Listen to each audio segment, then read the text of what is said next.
রবিউল আউয়াল মাসের কোনো গুরুত্বপূর্ণ আমল আছে কিনা, থাকলে কোন আমল করা যেতে পারে এবং কোন কাজ থেকে আমরা বিরত থাকতে পারব। রবিউল আউয়াল মাস আসলেই আমরা ঘটা করে অনেক কাজ করি যেগুলোর সাথে শরীয়ত আসলে সম্পর্ক রাখে না।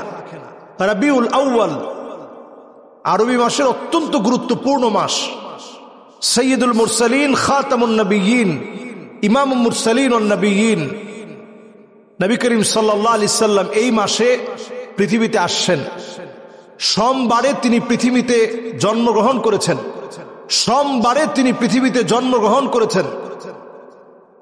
নবীজি সাল্লাল্লাহু আলাইহি সাল্লাম এই জন্য সোমবারে রোজা রাখতেন।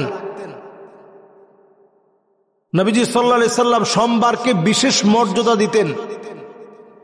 বৃহস্পতিবার যেহেতু আল্লাহর কাছে আমলনামা উঠানো হয়, এজন্য ওই দিনও নবীজি রোজা রাখতেন।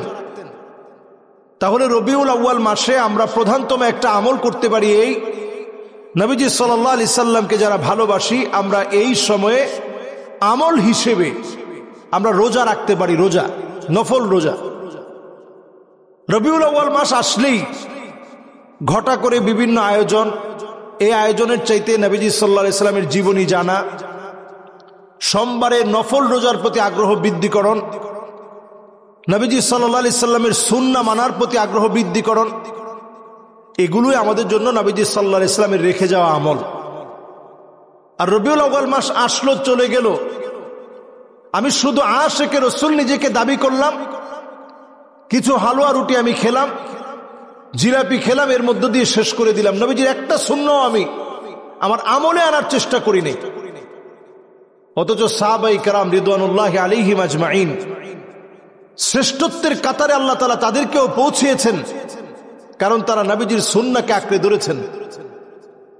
কুল ইন কুনতুম তুহিব্বুনাল্লাহ ফাত্তাবিউনি ইউহিব্বুকুমুল্লাহ।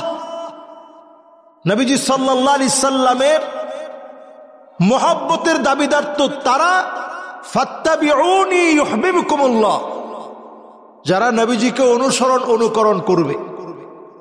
কিভাবে অনুকরণ করবেন?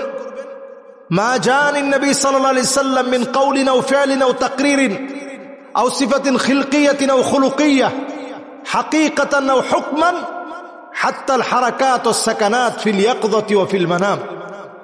প্রিয় ভাইয়েরা, খেয়াল রাখতে হবে আমার কথা, আমার বার্তা, আমার চলা, আমার ফেরা, আমার খাওয়া দাওয়া, এমনকি ঘুম পর্যন্ত নবীজি সাল্লাল্লাহু আলাইহি সাল্লামের মতো হচ্ছে কিনা। আমরা যেভাবে ঘুমাই, রাসূল কি এভাবে ঘুমাতেন? ডান দিকে ফিরে নবীজি হাতটাকে এইভাবে দিয়ে নবীজি ঘুমাতেন। এটা মিলিয়ে নেয়া। হাসলে নবীজি ঠোঁট দিয়ে মুস্কি হাসতেন, অট্ট হাসি কখনো তিনি হাসতেন না। তিনি মানুষের দিকে তীক্ষ্ণ নজরে তাকাতেন না। সুন্দর কিছু দেখলেই তিনি মাশা আল্লাহ, তাবারাকাল্লাহ বলতেন। ছোট ছোট বাচ্চাদেরকে তিনি দেখলেই দোয়া করে দিতেন, আল্লাহুম্মা ফাক্কিহহু ফিদ্দীন ওয়া আল্লিমহু আত-তাউইল ওয়া হাব্বিব ইলাইহিন নাস। নবীজি দোয়া করে দিতেন, আল্লাহ তুমি তাকে দ্বীনের বুঝ দাও, জ্ঞান দাও, মানুষের প্রিয় পাত্র বানিয়ে দাও।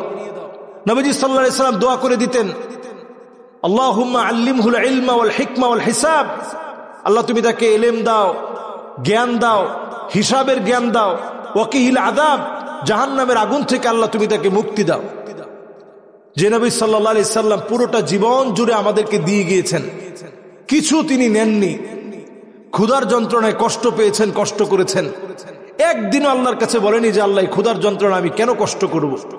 নবীজি যদি শুধু মুখে একটু বলতেন, লাউ আরাদতু, হাদিসের মধ্যে আসছে, নবীজির মনের মধ্যে যদি জাগ্রত হতো, আয় আল্লাহ উহুদ পাহাড়টা যদি স্বর্ণ হয়ে যেত, যদি শুধু মনের মধ্যে আসতো, লাসার আল উহুদ যাহাবা, গোটা উহুদ পাহাড়টা নবীজির মনের ভিতরে আসলেই হতো, মুখে বলা লাগতো না, পুরা উহুদ পাহাড়টা স্বর্ণ হয়ে যেত। সুবহানাল্লাহ বিহামদিহি। সে নবী যে আমাদের জন্য এই কষ্ট করে গেলেন, আমাদের জন্য এই পরিশ্রম করে গেলেন, উম্মতের মায়ায় কান্ডারি হলেন, সেই নবীর উম্মত হিসেবে আল্লাহ রাব্বুল আলামিন আমাদের যাদেরকে কবুল করেছেন, আমরা সোমবারে রোজা রাখার চেষ্টা করব।